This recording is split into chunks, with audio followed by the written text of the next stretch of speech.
Hola, muy buenos días a esta mesa que hemos titulado Producción Editorial y Pensamiento Literario dentro del Encuentro Internacional de Cátedras de la Unidad Académica de la UNAM.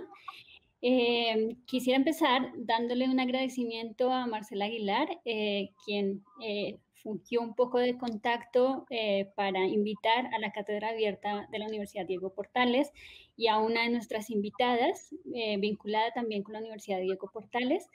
Les doy la bienvenida a nuestras tres participantes. Voy a leer brevemente o rápidamente una semblanza de cada una de ellas y empezamos este diálogo sobre producción editorial y pensamiento literario en Latinoamérica. Está con nosotras hoy Andrea Palet, directora de Laurel, editorial chilena fundada en 2014. Es periodista por la Universidad Autónoma de Barcelona y columnista en diferentes medios. Fue editora en Andrés Bello, en Ediciones B Chile. Desde el 2010 dirige el máster en edición y el diplomado en corrección de textos de la Universidad Diego Portales. También es editora de la revista cultural Dossier, que es una revista de referencia para el arte y la literatura en Latinoamérica. Ha sido profesora de estilo y narración de alumnos de periodismo, de medicina y de economía. En Colombia sus columnas aparecieron en El Malpensante, en Chile en Mercurio, La Tercera, Paula, ¿Qué pasa? Y Capital. Ha sido jurada además en numerosas ocasiones de premios de periodismo y de literatura y publicó una compilación de columnas, Leo y Olvido, y ha traducido 7 títulos entre novelas y ensayos. Además recibió el premio Alejandro Silva de la Fuente en 2017 de la Academia Chilena de Lengua y el premio a la edición 2019 de la Cámara del Libro de Chile. Andrea, es un enorme gusto que nos acompañes. Muchas gracias por la invitación. Hola. Hola. Bueno, ahora presento a Ana Negri, quien es escritora, editora, doctora en estudios hispánicos de la Universidad McGill de Montreal. Fue becaria al proyecto de investigación de poesía del estilo español en el Colegio de México. Trabajó en el Conaculta como editora y coordinadora de la colección Cartografías, coeditada con la editorial Almadía. Fue becaria del programa Jóvenes Creadores del FONCA en la categoría de novela en la generación del 2017 al 2018. Ha colaborado con ensayos, crónicas y relatos en publicaciones en España, México y Estados Unidos. Recientemente editó Cuerpo contra Cuerpo de Margot Glantz, editado en Sexto Piso el año pasado. Por los Muertos Serranos de Ada María Elfrein en la UNAM, que es una edición de este año, entiendo. Y su primera novela, Los Eufemismos, fue publicada en Chile en la editorial Los Libros de la Mujer Rota en 2020 y en México en Ediciones Antílope, que apareció este año, ¿no? Ya Ana nos había acompañado justamente en una de las actividades de la cátedra. Próximamente esta novela también va a aparecer en Francia y bueno, actualmente vive de dar clases de literatura y de su trabajo como editora independiente. Ana, muchísimas gracias por volver a acompañarnos. Ay, muchas gracias, Alejandra. Gracias por la invitación. Y hola a todos. Bueno, ahora paso a presentar a Jasmina Barrera, quien también nos ha acompañado ya en otras ocasiones y en otras actividades de la cátedra. Jasmina fue becaria de la Fundación para las Letras Mexicanas en el área de ensayo y del programa de Jóvenes Creadores del FONCA. Su libro de ensayos Cuerpo Extraño ganó el premio Latin American Voices del 2013 y se publicó en la editorial Literary Publish. Además estudió la maestría en escritura creativa en español en NYU y con el apoyo de la beca Fieldberg. Y sus textos han sido publicados en revistas como Letras Libres, Borders, Malpensante, Nexos, entre otras. Es autora de un libro que yo adoro con todo el alma, siempre trato de decirlo, Cuaderno de Faros, que está editado en Pepitas de Calabaza, y de su más reciente texto, su más reciente obra que se llama Línea Negra, que está editado en Almadía y también Pepitas de Calabaza, que es una editorial independiente española. Es editora y socia fundadora de Ediciones Antílope, otra de las razones por las que nos encontramos aquí, otra de las editoriales independientes sobre las que seguramente vamos a estar conversando esta mañana. Muchísimas gracias, Janina, también por volver a aceptar la invitación de la cátedra. Muchas gracias, al contrario, es un gusto estar acá. Bueno, pues como la idea es que conversen entre ustedes y que sea más bien el espacio para que ustedes discutan, nos cuenten cosas en torno a cómo está funcionando la literatura latinoamericana en este momento en relación con este auge o este gran momento, importante momento que se está viviendo a través de las editoriales independientes. Yo les voy a plantear una serie de preguntas y vamos viendo cómo conversamos, ¿no? Para las tres, que de manera diferente están vinculadas con el mundo editorial independiente, bien sea como editoras, como escritoras, como formadoras, además de profesionales en el mundo editorial independiente, quisiera empezar preguntándoles cuál es la razón que las lleva a optar por este sistema de publicación o por estos modos de promoción de distribución de la lectura y de la literatura latinoamericana. Ya, voy a empezar yo, pero por vieja nomás, no por más importante. Tengo una respuesta bonita y una fea. La bonita es diplomática y la fea es verdad. Voy a dar las dos. La respuesta más oficial, que es la que repito todo el tiempo, es que yo pasé un buen tiempo, unos 15 años, en editoriales grandes o medianas, pero muy comerciales, ¿sí? En Chile. Y en algún momento pensé que podía, por ahí por el 2010 o por ahí, pensé que podía aportar una mirada más personal, como ya, creo que esto ya lo sé hacer, voy a hacer mi propia editorial, porque tenía además una idea que me ha resultado más o menos nomás, les voy a decir, pero tenía una idea de hacer un tipo de catálogo específico, no mejor ni peor que otros, pero sí específico, y era no tan literario o literatoso, ¿sí? Digamos, un catálogo para la gente que yo más conozco, que son profesionales que no están ligados a la literatura, son de otras profesiones, no tienen idea quién es quién, etcétera, pero les gusta leer y necesitan una guía. Entonces yo pensaba, me gustaría ser la guía de estas personas, los lectores, como en todas partes, supongo, los lectores más duros, y todo el mundo como adyacente a los profesionales de la literatura, los profes, los estudiantes, los propios escritores. Por lo menos aquí, editoriales que digamos que son literalmente un circuito y son muy buenas, o sea, y tienen mucho éxito, digamos, pero yo pensaba, porque yo no soy periodista, no estudié letras, voy a intentar hacer esta otra cosa. Y bueno, eso, cuando uno tiene una idea así, la tiene que hacer uno, porque bueno, nadie te la va a financiar. Eh, y la respuesta fea, que igual es lo mismo, yo creo que por vanidad. Por vanidad en el sentido de que no quiero jefe, no quiero que me jodan, no quiero que me jodan, básicamente. Ya no. O sea, no quiero tantas reuniones, no quiero pasar vergüenza, lo que es bien soberbio, si lo piensan, pero no quiero pasar vergüenza publicando libros malos. Por supuesto, puede que publique libros malos, pero yo no lo voy a saber, digamos. O sea, entonces, eso, quiero tener el control, ¿ya? Y también pensé, cuando pensé que iba a contestar esto, se me prendió la ampolleta que la vanidad también se relaciona con otra idea, y es que si la edición siempre es una apuesta, pero siempre, o sea, no hay manera de ser científico este mono, no nomás, o sea, no existe. Cada libro es tirar la moneda al aire y que sea lo que Dios quiera. Entonces, si siempre es una apuesta, la edición en pequeña escala, como la nuestra, es una apuesta que nadie te está pidiendo, pero nadie. Digamos, si yo le pregunto a la sociedad chilena, oye, ¿tú quieres, necesitas una editorial como la mía? Me van a decir, no, fíjate, no se moleste. ¿Ya? Entonces también es, mira, sí, voy a hacerlo porque me es más cómodo así, en este momento, y porque también han pasado cosas en el campo editorial mundial bueno, obviamente que influyen que esto hoy sea mucho más posible que cuando empecé a trabajar en esto, hace 25 años, que era como que no existía este campo como hoy.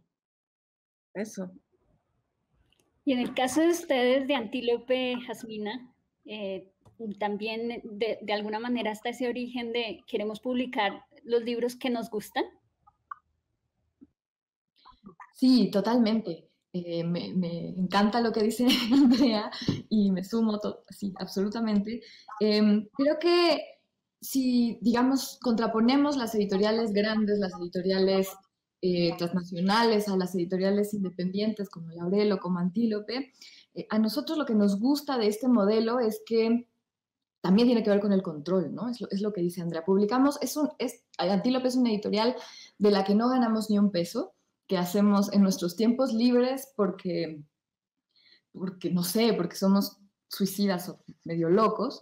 Y la satisfacción, la única en realidad satisfacción, sobre todo ahora en pandemia, que se acabó toda la parte de la comunidad, que era una parte que nos importaba mucho de la editorial. Bueno, ya no habiendo eso, nuestra principal satisfacción es que los libros estén bien hechos, es hacer los libros de la mejor manera posible. Y esto implica, bueno, que hacemos muy pocos libros, muy pocos, 3, 4 al año, y que les dedicamos toda nuestra atención, todo nuestro cariño y esfuerzo.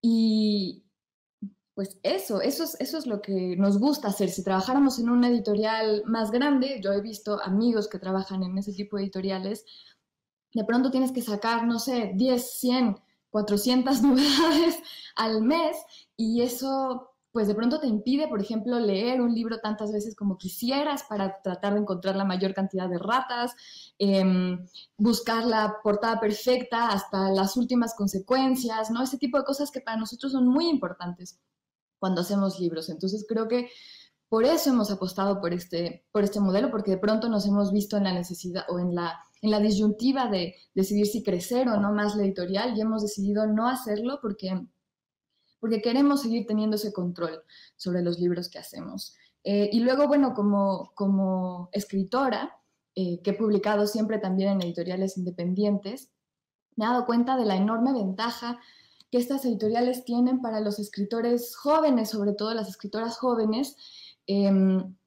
porque creo que una vez que eres una escritora consolidada, con una amplia audiencia que ya te conoce, bueno, te puedes dar el lujo de publicar en una editorial que quizá no invierta tanto en la publicidad o que invierta de otra manera, que quizá le dedique poco tiempo a tu libro porque tiene muchos libros que publicar. De todas formas, ese libro va a llegar a muchas personas y le va a ir muy bien, pero yo creo que cuando eres un escritor que está empezando, que tiene pocos libros, las editoriales independientes te ofrecen precisamente esto que yo estoy viendo desde el otro lado, ¿no? Saber alguien que sabemos que le va a dedicar la atención a ese libro y que va a hacer todo lo posible porque llegue a la mayor cantidad de lectoras, de lectores, alguien que conoce el mundo de la prensa, el mundo de las comunicaciones, las redes sociales, etcétera, en la localidad en la que publica ese libro, ¿no? También eso pasa con las transnacionales, que de pronto hay algún encargado ahí en algún país latinoamericano, pero que en realidad pues esta pobre persona no puede hacer mucho por los cientos de libros que se publican al mes. En cambio, cuando hay una editorial específica en cada país dedicada a promover ese libro, puede hacer mucho por ese libro. Yo la verdad es que me siento muy afortunada de las experiencias que he tenido con las editoriales que han publicado mis libros, porque he visto eso, que hacen un esfuerzo enorme por promover los libros y bueno, esa sería mi recomendación. Bueno, justamente en ese mismo sentido, si Ana nos quiere compartir su experiencia también como una autora que ha sido publicada fundamentalmente por editoriales independientes y que ha trabajado vinculada a editoriales independientes, en el caso de las tres que son también escritoras, ¿creen que eso ha permitido que sus obras sean recibidas y percibidas por los lectores de una manera diferente como podrían haber sido recibidas si hubieran sido publicadas en editoriales, en grupos editoriales más grandes y consolidados? Bueno, yo trataré de hacer el vínculo entre las dos preguntas, ahí retomando un poquito de lo anterior. Yo pues obviamente estoy un poco en la misma línea de ambas. No tengo esta experiencia porque yo no trabajo directamente en una editorial independiente, sino que yo soy una editora independiente que de pronto me acerco a distintas editoriales para proponer cosas y efectivamente pues tengo este vínculo desde mi trabajo creativo, ¿no? Y creo que ahí también hay algo, como retomando esto que mencionaba Andrea, ¿no? La posibilidad de trabajar con, para, desde editoriales independientes, finalmente creo que sí hay un elemento bien importante que retoma como el carácter creativo, ¿no? O sea, pensando en esto que decía Andrea y que planteaba como vanidad, ¿no? Y que a lo mejor yo no sabría si decirle vanidad, yo siento que hay como como un empeño que tiene que ver con nuestra posibilidad y nuestros deseos creativos que sí, siempre va a haber un poco de vanidad ahí, pero creo que tiene que ver también con esa necesidad como de aportar cosas nuevas y de expresión también, ¿no? Y creo que las editoriales independientes de alguna manera nos permiten con mayor soltura darle espacio a esas ideas, ¿no? O sea, me parece mucho más fácil como editora independiente, es decir, externa, presentar propuestas a editoriales independientes que por ahí no forman parte como de, no sé, tradiciones muy aceptadas o del canon, ¿no? O cuestiones que tienen que ver con géneros híbridos, por ejemplo, ¿no?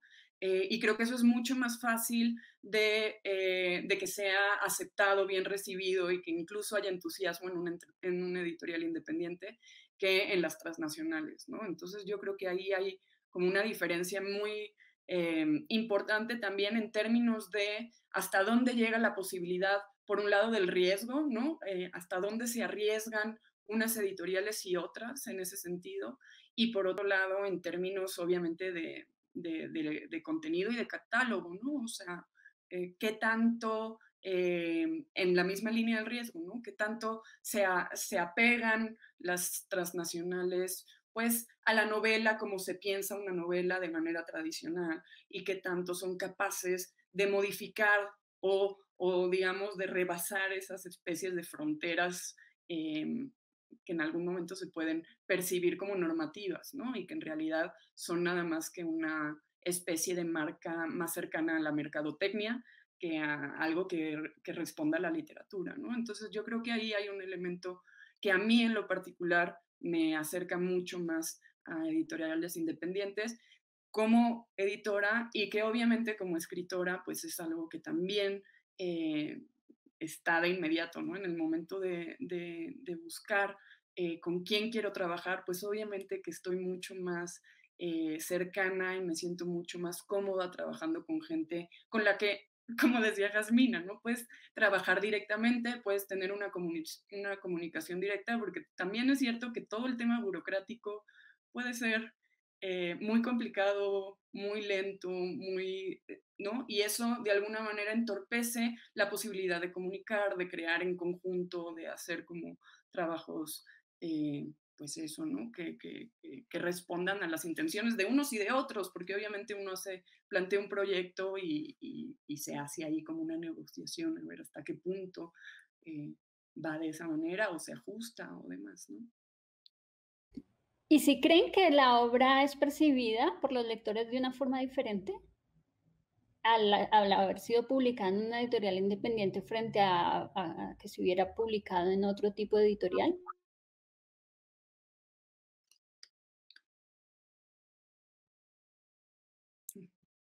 No, qué difícil la pregunta. Yo me atrevería desde, tal vez como para que nos vayamos soltando, me atrevería a decir que sí hay una diferencia. Sí creo que las editoriales independientes tienen públicos, eh,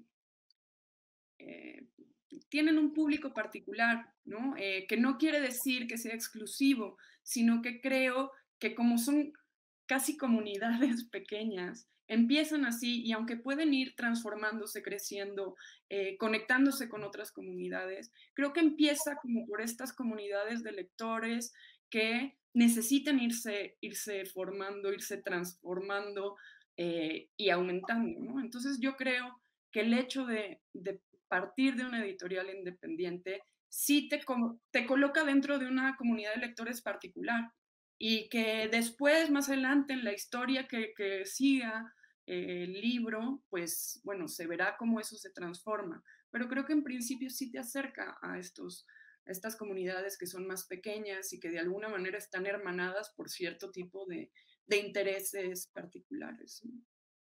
No sé cómo ven ustedes. Sí, yo creo que las editoriales independientes, sobre todo las pequeñitas como nosotros, aspiramos a hacer un, como decía Andrea también, ¿no? Un catálogo particular que adquiere de pronto una comunidad lectora a su alrededor que si se identifica con esa línea estética se suma al proyecto, ¿no? Entonces, tú ves un libro de una editorial y quizá no conoces al autor, pero te gusta el catálogo de esa editorial y entonces probablemente lo compres y probablemente te dé curiosidad de cualquier forma, ¿no? Yo creo que las editoriales más grandes muchas veces han comprado a estas otras editoriales y han tratado de preservar estos sellos un poco con esa idea, con esa línea, pero de pronto me parece que se les sale de las manos y es más difícil, no son tantos libros, son tantos sellos, son tantas cosas que de pronto ya no es garantía. Como sí lo es, yo creo que de muchas editoriales, ese sello, ese catálogo. Y pues en ese sentido sí creo que hay una diferencia. Aunque por otro lado, por supuesto, las editoriales grandes tienen un alcance enorme, ¿no? Y de pronto tienen más posibilidades de llegar a lectores improbables, lectoras improbables. Entonces, bueno, hay sus ventajas y sus desventajas. Yo, ¿ahí? ¿Me oyen? ¿Sí? Yo voy a interpretar la pregunta de una manera muy literal, casi absurdamente literal, pero para variar nomás. Y es que si creo que las personas lectoras interpretan o tienen como una disposición diferente ante libros o literatura publicada o en un lado o en el otro. Y yo creo que el lector que yo busco, que es el que no sabe tanto, no tiene idea, no distingue las editoriales, lo que me parece magnífico, pero entonces creo que no. Pero lo que sí hay es lo que ustedes acaban de decir, que es un asunto de disponibilidad. Es que no, o sea, vivimos en un mundo donde hay demasiadas cosas. Demasiadas cosas. No se encuentran, no se topan, no, es una cuestión de circuitos, de circulaciones. Entonces, claro, tienen toda la razón, pero no sé, en un primer momento, si todos estuvieran en el mismo lugar, digamos, como con la misma exhibición o qué sé yo, creo que, no lo sé, probablemente no hubiera mucha diferencia, salvo, al menos en Chile, y eso está muy, muy poco a poco difuminándose, pero todavía fuerte, que es, hay una cursilería, una ciutiquería, no sé si se entiende, del lector chileno respecto de lo que, y que es una idea muy vieja además, que ya tiene como 30 años, de lo que es una editorial de prestigio, ¿ya? Que no son las chilenas, que es Anagrama o Tusquets, y más encima tampoco identifican 10 o 20, sino una o dos, ¿sí? 3. Entonces, creo que se mezcla todo eso. Por un lado, no saben mucho y está bien, porque un lector tendría que identificar, digamos, más o menos. Por otro, no nos encuentra tan fácilmente, no se topa. Por eso el tema de las ferias, a los no latinoamericanos les cuesta mucho entender lo importante que son para nosotros las ferias del libro. Les cuesta mucho, sobre todo a los libreros españoles, que es como, ay, porque claro, son libreros. Y las ferias son demasiado importantes, o sea, aquí son extremadamente importantes para vender, por supuesto, pero también porque nos ven las caras, ven las tapas, ven los libros, existimos. Y entonces, entonces el siguiente año va de nuevo y empieza como una pequeña tradición. Hay gente que espera la feria porque compra libros una vez al año, digamos, hay gente que no entra a la librería. Estoy hablando de lo literario, digamos, ¿sí?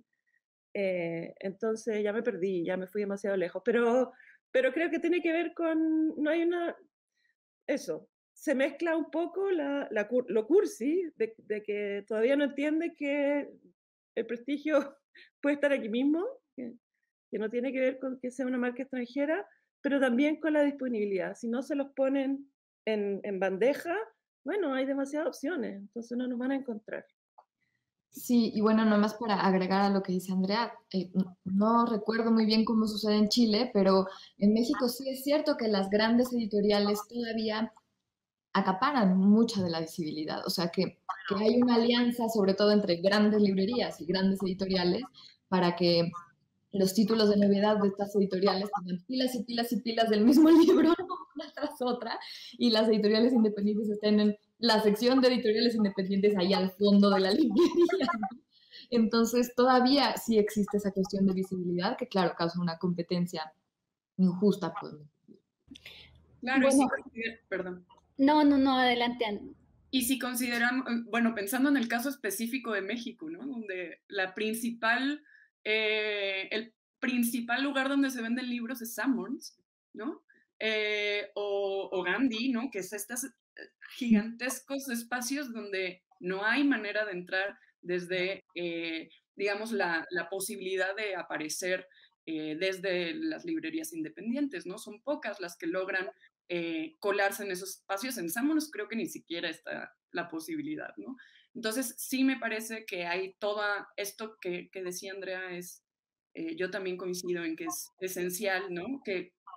Y que tiene que ver no solo con los espacios de venta, como son las librerías, que sí, sin duda, pero también otro tipo de espacios. Estoy pensando, por ejemplo, en las bibliotecas, ¿no? Que en México, pues en su mayoría son espacios bastante abandonados, ¿no? O que están ahí, pero tienen esta marca tan escolarizada que las vuelve un poco como, ¿no? Como no son ni atractivas ni forman parte como de una especie de espacio de recreación, ¿no? No se considera como las salas de cine o las plazas, ¿no? Que a mí me parecen una pena. Precisamente yo quería preguntarles en términos de distribución, ustedes cómo creen que las editoriales independientes pueden sortear el que yo creo que ha sido uno de los mayores problemas o los mayores inconvenientes que ha tenido el mercado editorial tradicionalmente, y es el de la distribución entre países. O sea, nos cuesta mucho trabajo incluso conocer lo que se publica en el país de al lado, ¿no? Y que tocaba que la obra viajara a España y que de España se regresara otra vez al mercado latinoamericano. Ustedes, como editoras independientes, ¿cómo ven ese panorama y cómo creen que se puede sortear ese inconveniente? Bueno, pues yo creo que hay esfuerzos últimamente, no sé qué tan exitosos sean, porque claro, si consideramos la cantidad de países que hay en Latinoamérica, todavía los proyectos de los que ahora voy a hablar alcanzarán a unos 10 países, pero los demás no sabemos nada, ¿no? No llegamos ahí, no tenemos idea. Y me refiero a proyectos como alianzas entre editoriales independientes para tratar de publicar libros al mismo tiempo, ¿no? También premios que se están haciendo en ese sentido. Por ejemplo, no sé, en las editoriales grandes como Random House está ahora esta cosa del mapa de las lenguas. Hay una reciente distribuidora que se llama Big Sur, que está llevando libros entre el Cono Sur y México y Colombia, etcétera. Entonces creo que hay esfuerzos últimamente, pero creo que sigue siendo cierto que España es la meca todavía por motivos económicos sobre todo, ¿no? Yo he visto muchas editoriales independientes mexicanas que tienen el gran sueño, y a veces lo logran, de irse a España, de empezar a hacer los libros desde allá y que las ventas en España financien las ediciones en México, ¿no? Y le ha funcionado a varias editoriales, y hay muchas más que lo están intentando hacer ahora, porque, pues para empezar, porque allá hay un modelo de distribución que yo considero que funciona mejor, no tienen un modelo de compra en firme, mientras que por lo menos en México tenemos el modelo de consignación, que lo que hace es que el dinero no regresa, nunca, muchas veces. O sea, mandar libros a librerías muchas veces significa regalar los libros. Nosotros hemos perdido muchísimo dinero así, hemos tenido casi demandas con distribuidoras que desaparecen, ha sido un lío absoluto estarle cobrando a librerías que pasan 2, 3 años que no te pagan. Y en cambio en España con la compra en firme, pues eso no sucede, ¿no? Las editoriales tienen ese dinero disponible y entonces hay además, por supuesto, muchas más librerías. A comparación de México, el público lector es mucho más grande también, entonces claro que conviene todavía más vender los libros allá que venderlos acá, y a mí eso me parece una pena tremenda, ¿no? Es algo que ojalá podamos solucionar.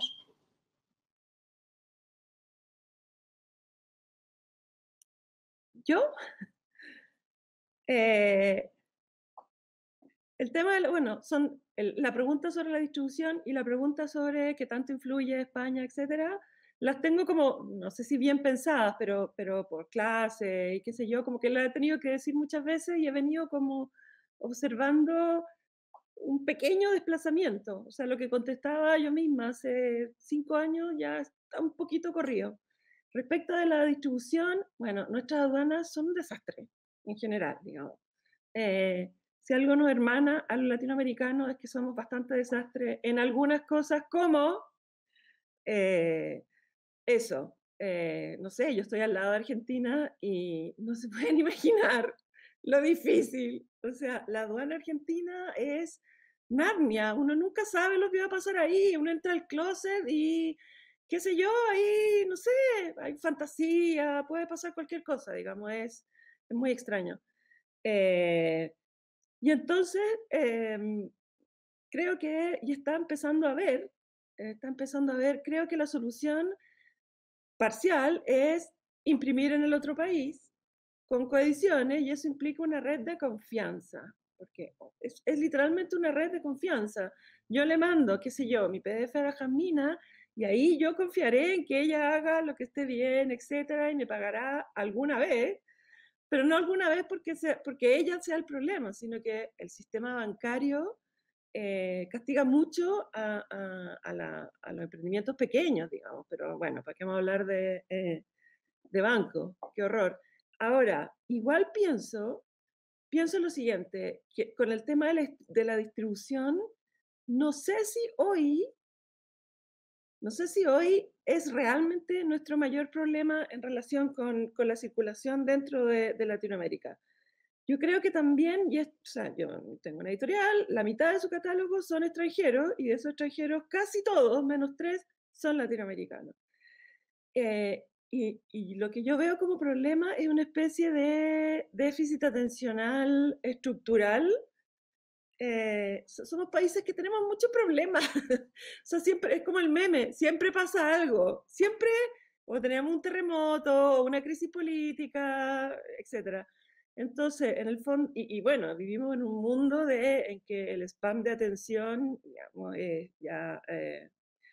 bien, se ha reducido mucho. Entonces, yo necesito que la gente se concentre. Mira, tengo esta escritora mexicana nueva. Y a los 2 meses, como, ya se le olvidó. ¿Sí? En serio, no, trato de decirlo de una forma graciosa, pero es un poco penoso. ¿Sí? No sé si pasa tanto allí, creo que en Chile también puede tener que ver con que estamos allá al fondo, allá abajo. Somos 4 gatos cayéndonos un hoyo y solo nos estamos mirando a nosotros mismos, pero mucho. O sea, los chilenos compran chilenos, compran y cuesta muchísimo, y argentinos, pero bueno, ya sabemos que es Disney World para lo bueno y lo malo. Estamos muy concentrados en nosotros mismos, ¿sí? Entonces, cuesta en serio, yo diría que en nuestra escala, mira, con 2 maletas, conseguirse una azafata que nos lleve una maleta con libros y más o menos estaríamos.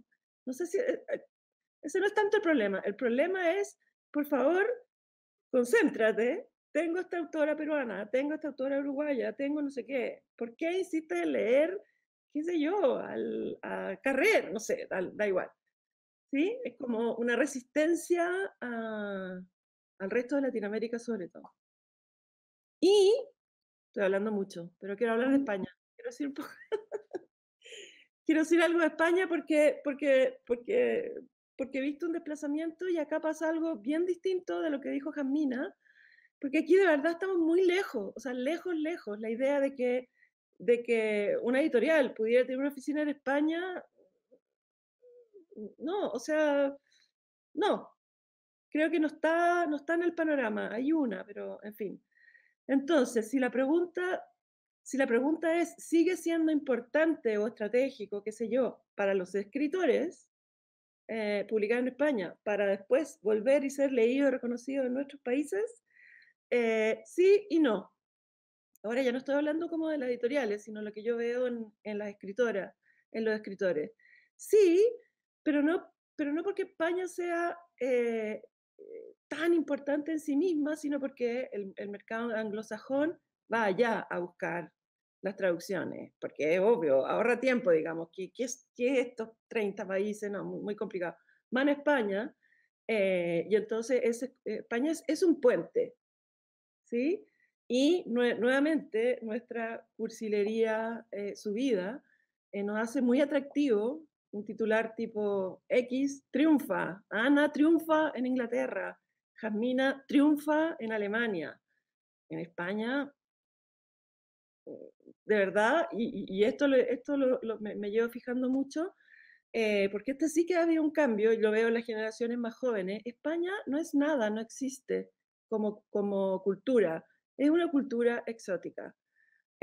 Un joven culto universitario, yo le puedo pedir, nómbrame 10 productos culturales, o 20, coreanos, y o sea, no le cuesta nada, esto. Ya, ahora nómbrame 10 españoles de ahora. Cero, o sea, no leemos escritores españoles, no es nada, no tengo ni idea de lo que pasa ahí, salvo nosotras, ¿sí? Entonces, por un lado, sí, sigue siendo importante, pero por asuntos técnicos, ¿sí? Técnicos, no porque tenga una influencia cultural, que la tuvo, por supuesto. ¿Sí? Y eso no es bueno ni malo, yo amo España, yo viví en España, pero, y por lo tanto me acuerdo de cosas, de autores, etcétera, de que nadie los conoce, no, de hecho no llega la literatura española de ahora. Yo iba pensando mientras hablabas, Andrea, y tratando también de retomar esto de la distribución, que, bueno, digamos, lo que plantearía sería no tanto desde la experiencia de trabajar en una editorial independiente, pero sí desde mis estudios de estudios de libro y la edición, ¿no? Y yo creo que hay como tres cuestiones que de pronto las veo acá circular entre lo que dicen, ¿no? Y, por ejemplo, en el término en la cuestión esta de la distribución, yo creo que por supuesto que esto que mencionaban de las posibilidades de hacer relación entre editoriales independientes es fundamental, ya sea para, por ejemplo, esto que al principio decía Andrea, ¿no? Como que todas las editoriales independientes se reunieran para poner una mesa en una de las ferias, por ejemplo, ¿no? Y entonces, si bien es carísimo poner una mesa para una sola editorial, bueno, a lo mejor si se reúnen varias y llevan los libros de varias editoriales independientes, se vuelve más viable. Ese tipo de cuestiones, ¿no? Esto que decía de imprimir en el país, digamos, donde se va a distribuir, etcétera, me parece fundamental. Pero también creo que hay algo que de alguna manera es crucial y que tiene que ver con las políticas públicas. O sea que a lo mejor suena como el tema árido, ¿no? Cuando hablamos de editoriales, como que, uy, pero entrarle a todo ese tema. Y sin embargo, creo que es fundamental. O sea, este tema de la ley del libro, que en México es preciosa. Tú lees la ley del libro y es súper bien, tiene un reglamento súper armado. Uno diría, ah, bueno, pero es que acá la literatura, ojo, pero no hay ningún elemento, no hay una sola persona que se encargue de monitorear que eso se cumpla. Y entonces no se cumple, porque ¿qué más da? Está en la ley y da lo mismo, ¿no? Incluso, ojo, porque la misma ley tiene conformado un consejo y en teoría están nombrados y incluso determina cada cuántas sesiones se tienen que reunir y nunca ha sucedido. En México es así, nunca se han reunido ese consejo.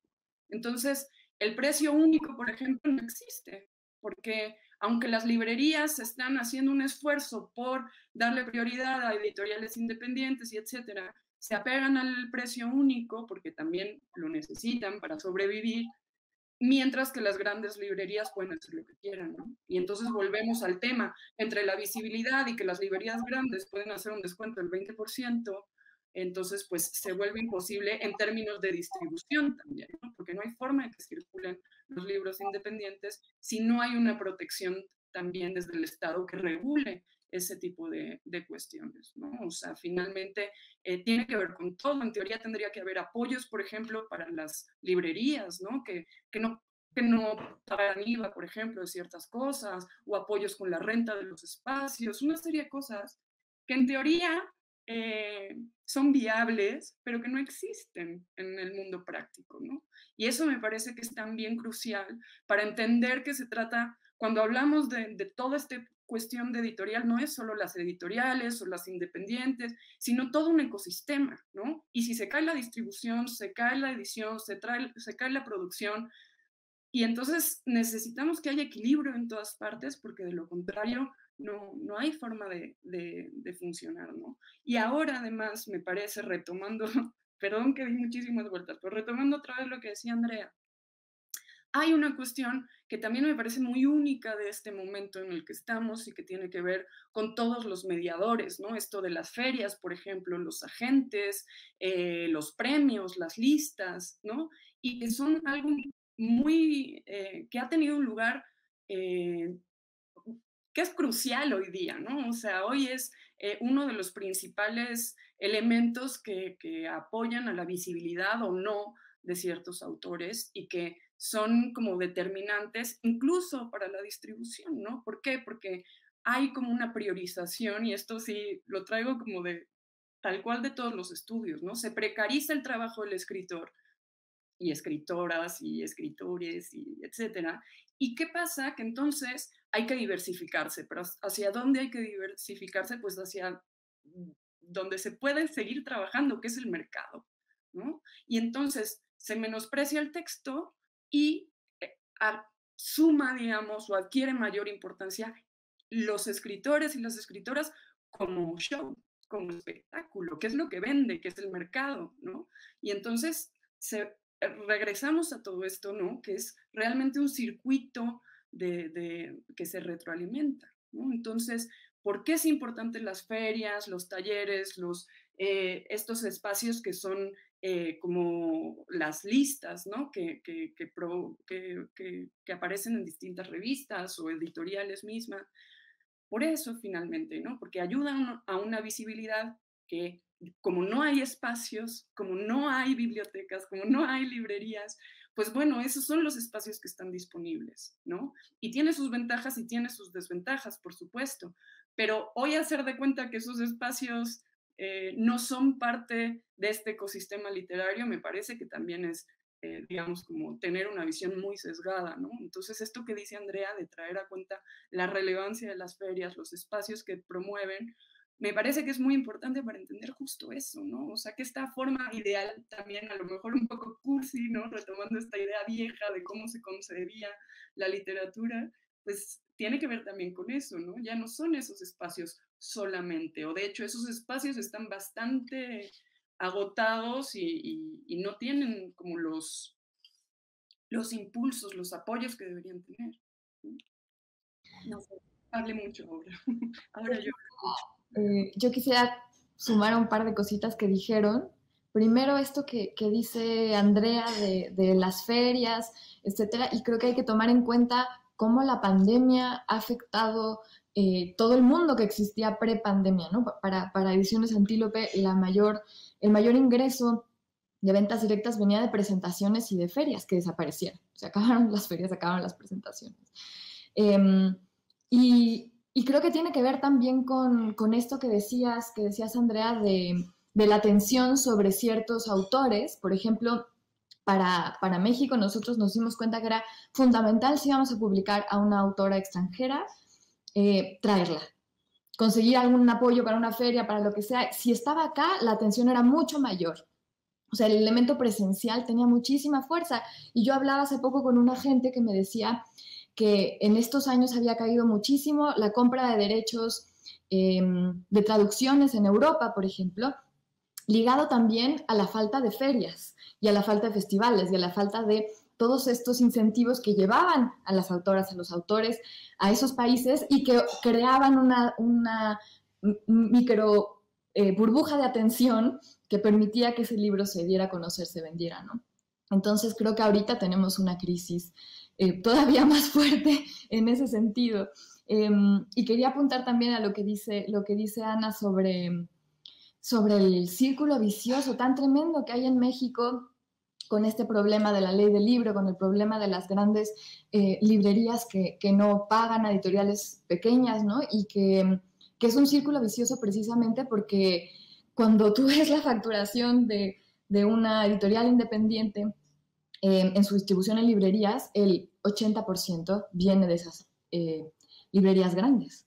Entonces, no podemos darnos el lujo de no estar en esas librerías porque es donde más vendemos, pero tampoco nos sirve estar ahí porque no nos pagan, ¿no? Y porque estamos muy mal exhibidos y porque hay una serie de problemas ahí. Entonces, y bueno, porque no se respeta la ley del libro, se cambian los precios. Entonces, sí, de verdad, en México es un problema tremendo que, como dice Ana, afecta al ecosistema entero, afecta a las editoriales, a las otras librerías pequeñas que están haciendo su esfuerzo por sí apegarse a la ley del libro, ¿no?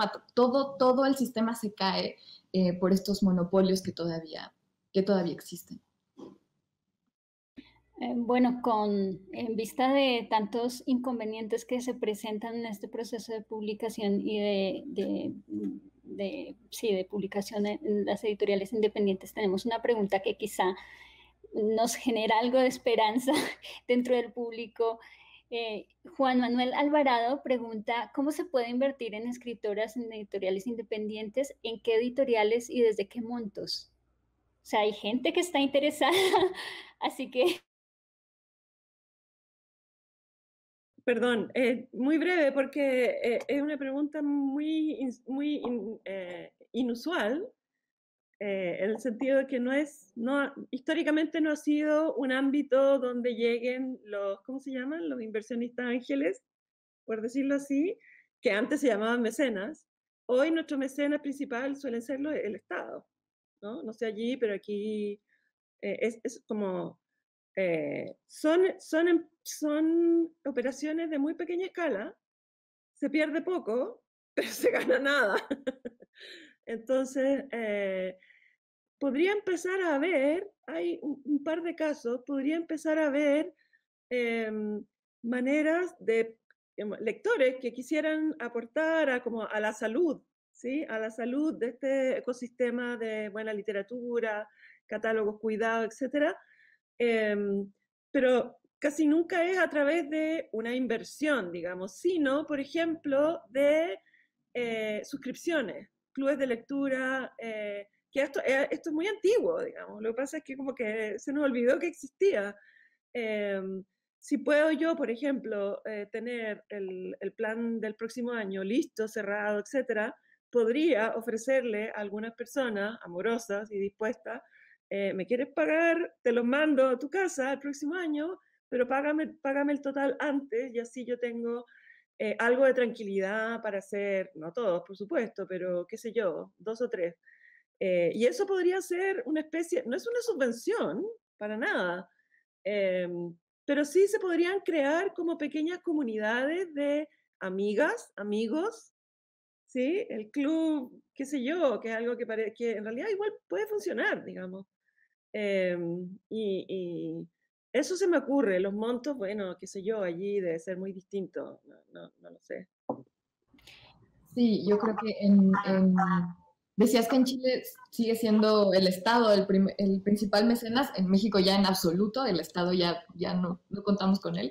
Y en realidad, yo creo que las editoriales que han tenido más éxito en México provienen de herencias, de capitales de herencias de personas. Sí, también. Y creo que algunas de las formas que se me ocurren, sumadas a estas que dice Andrea, son las preventas que han estado haciendo mucho las editoriales.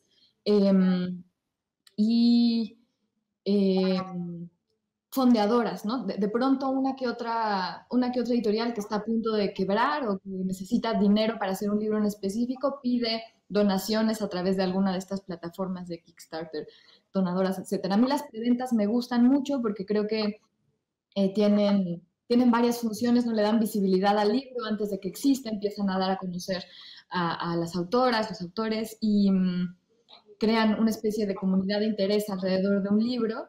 Y además, bueno, te dan nos decía en un curso de ecoedición, un editor español, en un curso precioso nos decía que las preventas también tenían una función ecológica, porque tú más o menos podías prever cuántos libros se iban a vender, cuántos libros se vendían, y no tenías estas pilas acumuladas en bodegas después, que algunas editoriales hasta queman, ¿no? Entonces, creo que tienen ventajas. Y ahora Sí. Perdón. No, adelante, Ana. Es que ahora que hablaban me acordé de este, digo que supongo que es un poco como meter ruido en la conversación, porque me acordé de esta iniciativa o sea, dentro de Penguin, de esta colección de Caballo de Troya, por ejemplo, que en España funcionó muy bien y que tiene una línea, digamos, de editorial independiente, ¿no? O sea, tienen un editor que tiene una propuesta, que trabaja de manera directa con los autores, pero sigue siendo como una especie de beta de esta gran transnacional, ¿no? Y que finalmente es interesante porque pues a Penguin no le reporta un gasto, ¿no? No le significa una pérdida, porque tiene todo lo demás, ¿no? Entonces, ese es un espacio que a mí me parece muy interesante, que se hizo en México y que le fue, que se hizo en España y le fue muy bien, se intentó en México y tuvo varios textos súper interesantes, pero que por alguna razón en términos de visibilidad no tuvo el mismo despegue que en España, ¿no? Y ese me parece un fenómeno interesante, por ejemplo. Yo ahora mismo, mientras ustedes hablaban, recordaba el caso particular de Chaco Press, que los tuvimos acompañándonos en el diplomado de Encuentros y Desencuentros de la Lengua Española, y la editora de Chaco nos contaba que ella está muy sorprendida porque Chaco, como ustedes saben, es una editorial que se dedica fundamentalmente a editar literatura latinoamericana en Escocia, ¿no? Entonces, que está muy sorprendida porque allá sigue funcionando este sistema de pagar como una especie de suscripción al catálogo editorial que va a salir el año siguiente. Entonces, es una apuesta también de los lectores por el contenido y por los autores y por los libros que ya saben que va a publicar la editorial el año siguiente. Quiero continuar con las preguntas del público, una que está además muy relacionada con una pregunta que yo le tenía específicamente a Andrea, que quería que nos contara un poco sobre cómo surge el máster en edición, el impacto que puede tener y también en la experiencia de ustedes dos, tanto como editoras independientes, como editora independiente en el caso de Ana, el impacto que tiene la profesionalización del ejercicio del editor, ¿no?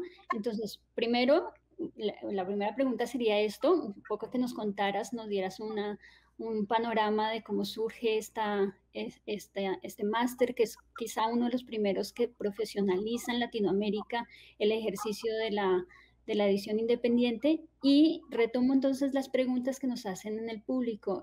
Silvia Lisa Aguilar nos pregunta, ¿cómo se hace una editora independiente? ¿Cómo se gana la confianza de una editorial independiente cuando los riesgos de ambas partes son tan elevados? Me refiero a la experiencia personal de Ana Negri. ¿Cómo se animó a emprender así por su cuenta? ¿Yo primero? Bueno, sobre el máster en Chile, que empezó en el 2007, creo que fue un poco por casualidad, ya el origen estaba un poco en la leyenda, tenía que ver con una oferta de convenio de una universidad española, y fue una jugada bien arriesgada de Cecilia García Huidobro, que era la decana de Comunicación y Letras de la Universidad Diego Portales en esa época. Y ella hizo algo muy inteligente, que es que puso a Alejandro Zambra de director, y por supuesto, como todo el mundo lo amamos, se llenó, yo creo que iban por él, pero igual, se llenó, partió muy bien, etc. Y reconozco que es curioso que haya eso, un programa en Chile, que es un mercado muy pequeño, pero muy, muy pequeño en comparación con los grandes centros editoriales latinoamericanos que son México y Argentina. Pero quizá por eso mismo podría ser, o sea, en Argentina hay una carrera de pregrado en la UBA, una carrera de edición, supongo que mucha gente ha salido de allí, pero además ellos tienen una comunidad muy grande, muy sólida y muy antigua de editores, traductores, ¿sí? O sea, como que probablemente la profesionalización se hace o se hacía allí de la manera tradicional, que es de aprendiz a maestro, etcétera, que de hecho es la mejor manera, pero no se puede.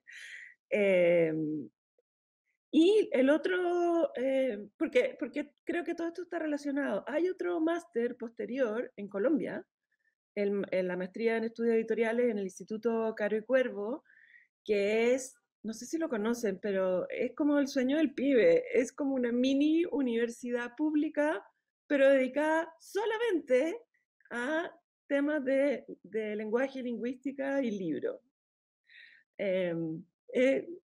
Y ahí, bueno, ahí también yo he ido a hacer clases un par de veces allí y ahí, no sé, es delicioso. Pero no me atrevería. ¿Cómo es el nombre? Perdón. ¿Qué? ¿Cómo es el nombre? Instituto Caro y Cuervo. Hubo un presidente colombiano que era lingüista, Rufino Cuervo o Caro. Rufino José Cuervo. Sí, que hizo, exacto, que hizo un diccionario, etc.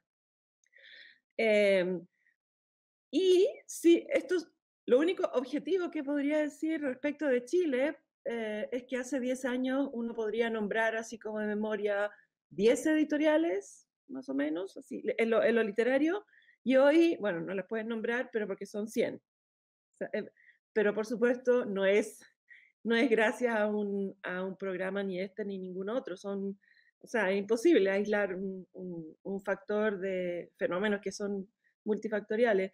Creo que también tiene que ver con, en Chile al menos, con lo que dijo Ana, que es algo muy aburrido de comentar, pero que es cierto, y es que la burocracia de la cultura en Latinoamérica ya lleva unos 15 o 10 años de actividad, bueno, está resultando algo, digamos, con todas sus tonterías y crisis y cosas, e iniciativas ridículas, pero igual algo queda. Algo queda que puede ser algo tan que parece mínimo, pero es muy importante, que es hacer viajar a las escritoras, a los escritores, que se conozcan, eso es muy obvio. Después hay una colaboración, etcétera. Ayudan mucho, la mayoría de escritores, a dar a conocer en su lugar de origen a sus nuevos amiguitos. Eso es verdad. ¿Y qué más? Y creo, no lo sé, pero me parece que hay también hoy una masa, no sé si crítica, pero hay una masa de lo que llaman los profesionales de la literatura, ¿ya? Egresados de carreras como literatura, ahora hay literatura creativa, lenguaje, traducción, y los propios escritores y escritoras que ya no quieren ser solo profes o solamente profesores, y entonces ponen una editorial, ¿ya? Porque, nada, porque, digamos, eh, esto es como la farmacia, digamos, hay una y después viene la otra y se pone al lado, porque, en fin, y empezamos la diferencia puede ser es que ahora consumimos más remedios, no sé, y esto lo digo siempre y la gente se ríe, pero lamentablemente creo que es cierto, y ha crecido mucho la oferta en el ámbito independiente y eso está bueno, interesante, entretenido, pero no hay ninguna demostración de que haya crecido sustancialmente el público lector. Y entonces cada vez estamos más compartiendo así a codazos, más o menos a las mismas 1000 personas, 2000 personas que leen literatura aquí. Por lo tanto, ya, y con esto es lo último, Por lo tanto, yo siempre pienso respecto de estos cursos, que además cuestan plata, digamos, son unos posgrados, y estudiar edición es como el anti-MBA, es como estudiar para arruinarse, es una ruina, digamos. Entonces siempre creo que ya, que se acabó, que ya no hay más gente, digamos, ya, listo, ya, se acabó. Pero no. No sé, hay una apreciación también, gracias a estos 20 años, digo, como de trabajo de los burócratas, que algo bueno han hecho dentro de todo, y de un circuito de escritores que también son editores y editoras, ¿sí? Que hace como que esté en el horizonte de personas, sobre todo jóvenes, del mundo de la literatura, crear editoriales. Y yo agregaría, bueno, no sé si por agregar, pero tal vez por polemizar más bien, en esto que decías, ¿no? De que los editores ya no quieren ser solo profesores, porque aquí en México hay muy pocos escritores y profesores. O sea, hay como, estoy hablando como de generaciones actuales, ¿no? Como que sí era una tradición, pero creo que cada vez menos, o sea, creo que cada vez menos los escritores no siento, esta es una percepción que no la tengo estudiada ni comprobada, pero me gustaría ponerlo aquí, porque creo que ya no es una de las líneas habituales para los escritores, ¿no? Incluso yo, por ejemplo, que ahora estoy dando clases en una escuela preparatoria que tiene como mucho menos como prestigio, digamos, que dar clases en una universidad. No me he encontrado con un solo colega escritor o escritora que dé clases en una preparatoria. Es como... Y todos, o casi, o muchos. Sí, sí, lo sé. Sí, sí. Pero acá por alguna razón no.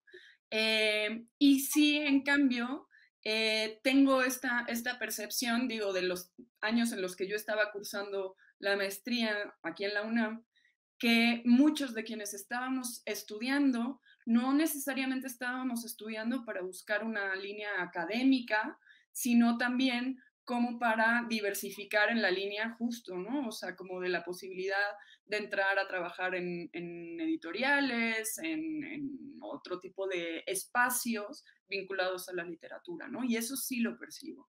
Pero el tema como de la escolaridad, creo que está, al menos aquí en México, siento que hay muchos temas ahí también atravesados con la educación y la literatura y la forma en la que se vinculan. Que sería como para otra charla entera. Bueno, hacen otra pregunta en el público. Sara Gabriel nos pregunta que si ustedes consideran que crear una editorial independiente puede considerarse como un acto político. Sí, bueno, sí, sin duda, ¿no? Solo que la orientación política dependerá mucho de la editorial, supongo, ¿no? O sea, siempre una editorial es un espacio para darle, para distintas voces y pues ahí depende mucho de qué es lo que estemos poniendo sobre la mesa, cuál será el enfoque político de la editorial. A ver, yo les quisiera preguntar, tratando un poco de resumir o de concluir algo en torno a esta plática. ¿Ustedes cuáles consideran que son o cómo consideran que se encuentra el panorama literario latinoamericano en relación, no sé, como con lo que ocurría hace una década, ocurría hace unos 15 años, teniendo en cuenta el impacto y la importancia que ha tenido la edición independiente en este momento? Me ofrezco empezar por vieja, nuevamente, porque, claro, hace 10 años o 20 yo ya trabajaba en esto, y como Alejandra me había adelantado la pregunta, lo pensé mucho, y puede haber más, pero tengo 3 cambios muy notorios, me parece a mí, muy, muy notorios. Uno, la no aparición, porque siempre estuvieron, pero si hace 10 años alguien te preguntaba, nómbrame escritores latinoamericanos, uno mencionaba hombres. Y hoy uno menciona mujeres, muchas. Las mujeres. Eso creo que es tan obvio que no sé, no da como para explicarlo. Es evidente y bueno, por suerte, por fin, etc. con su...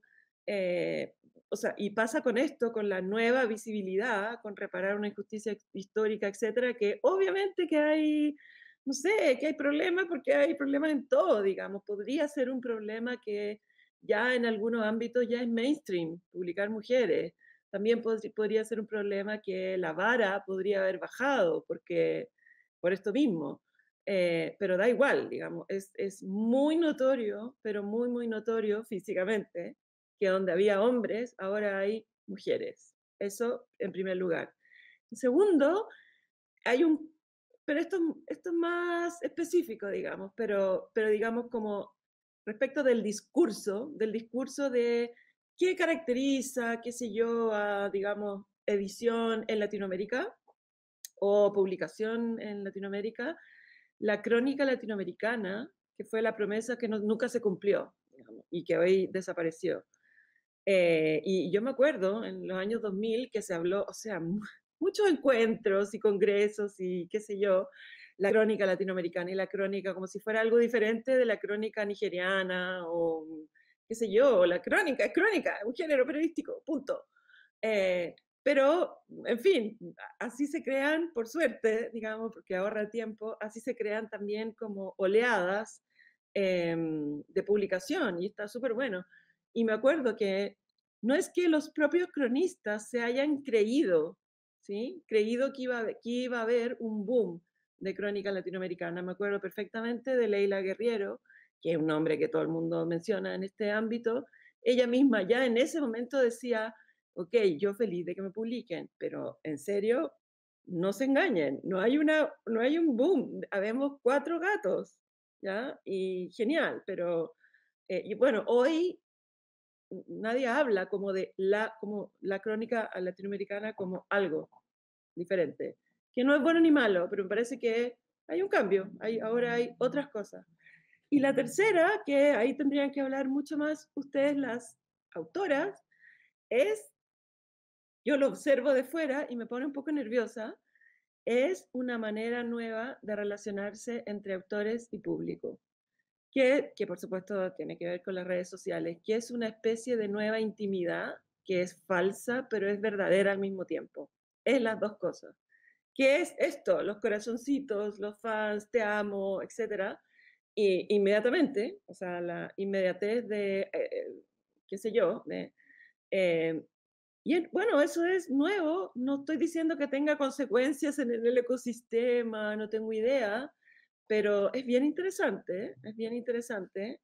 Ahí podría haber, en el ámbito más joven, quizá una posibilidad de sumar lectoras, lectores, no sé, pero también puede ser medio incómodo para los autores, no lo sé, pero yo eso lo veo como algo muy nuevo y muy, un poco raro todavía. Y bueno, quizás, no lo sé. Yo retomando justo esto, ¿no? Que era lo que yo estaba como apuntando otra vez, esta idea como de de todo ese campo de mediadores, ¿no? Y de cómo escritores y escritoras hemos tenido de alguna manera que pues sí, entrar a toda esa línea que tiene que ver ya no con el trabajo que yo escribo, ¿no? O sea, ya no es solo el texto, sino yo como figura pública, que no tiene que ver nada con ser intelectual, porque no está en esa línea, sino en el show, ¿no? O sea, como el tema del espectáculo, de esto que dicen de los likes, de entrar a participar en cuestiones así como muy comerciales y que finalmente es inevitable, no se puede no hacer, porque de lo contrario también el texto se afecta, ¿no? Pero como una especie de cadena de repercusiones donde el texto es como ya queda relegado a un lugar muy distinto, ¿no? Que tiene que ver, según yo, con todo esto que decía antes, ¿no? Como de una precariedad que obliga a seguir como las leyes del mercado, que es donde de alguna manera podemos mantenernos a flote haciendo lo que queremos hacer, ¿no?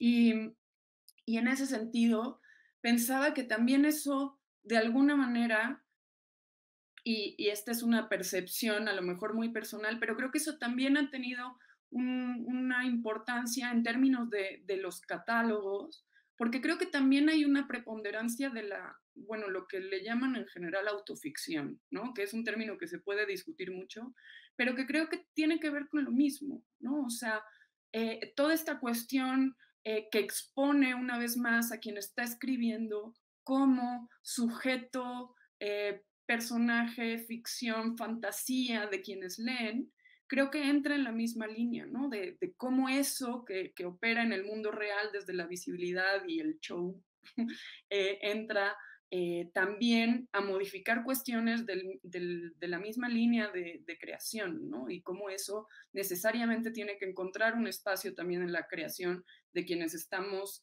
viviendo esta nueva época de visibilidad, ¿no? Y de la necesidad de que eso entre también en el trabajo creativo. Eso me parece que también está por ahí. Y pensaba también, retomando esto que decías del boom, ¿no? Si el boom era la novela total del siglo XX, yo creo que ahora pensar una novela total es casi, bueno, no solo anacrónico, sino casi como ridículo, ¿no? Creo que también hay una especie de vuelta al fragmento y a la discontinuidad y a la posibilidad de armar historias más complejas que no necesariamente arman esta cosa así grandilocuente y omnipresente, ¿no? Por ahí. Sí, totalmente de acuerdo con lo que dicen. Yo creo que pensando también en los temas que predominan hoy en día, como bien hablaba Andrea de la entrada de las mujeres con mucha más fuerza al mundo editorial, yo creo que los temas de feminismo, los temas que tienen que ver con la vida de las mujeres están mucho más presentes, así como también un montón de distopías que tienen que ver con cambio climático, con la crisis ambiental que vivimos. Y yo creo que ese es uno de los cambios que a mí me gustaría ver con más fuerza, que creo que está surgiendo en la industria editorial latinoamericana, pero que me gustaría ver con mucha más fuerza, que es una conciencia más grande del impacto ambiental que tiene la industria en el mundo. Yo creo que se han dado pequeños cambios que se van sumando. Por ejemplo, en México ya no se usa el retractilado, más editoriales están buscando usar papeles que vengan de fuentes sustentables o papeles reciclados. Ya se está promoviendo menos la exportación de los libros y más la coedición y la impresión en los lugares locales, como mencionaba Andrea. Esa conciencia a mí me parece importante y se refleja, creo que también en los temas. Y bueno, y tiene que ver mucho también con esta pandemia, ¿no? Y cómo esta pandemia cambió todo de la noche a la mañana. Esto que hablábamos de la súbita desaparición de las ferias, las presentaciones presenciales, todo este mundo que teníamos y que está desapareciendo, y que por lo menos yo he visto varias editoriales alrededor están tratando de implementar nuevos mecanismos, como por ejemplo esto de las preventas, los ebooks. Creo que también son